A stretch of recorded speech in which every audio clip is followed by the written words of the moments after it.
Well, hello, welcome. I'm glad that you're here with us as we continue our chronological read through of the Bible.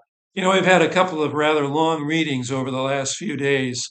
And if you get stuck on those, maybe just go ahead and take a couple of days to get through it. I'm not really in position to be able to tell you to not read some of the material. It's pretty much all new. And it's all very relevant to what's going on. It's not like we're reading things redundantly like maybe we were when we were reading in Kings and Chronicles.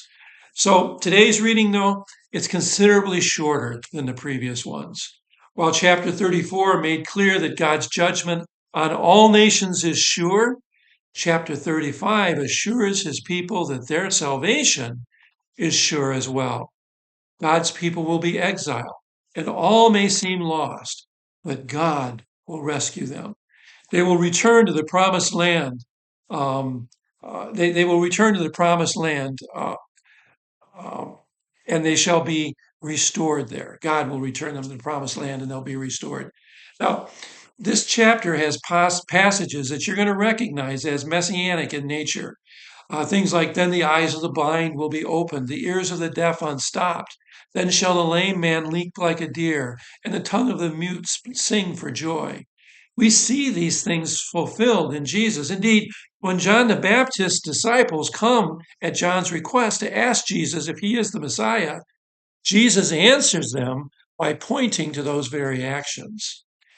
Chapter 36 then begins a four-chapter, actually you might almost call it excursus, detailing God's defeat of the Assyrians who attacked Jerusalem, but also prophesying the exile of Judah into Babylon. Judah and Jerusalem will indeed be punished, but not at the hands of the Assyrians. Now, Hezekiah is king of Judah, and Sennacherib, fresh off his victory against the northern kingdom, sets its sights on Jerusalem and Judah. Notice that Sennacherib claims divine providence for this.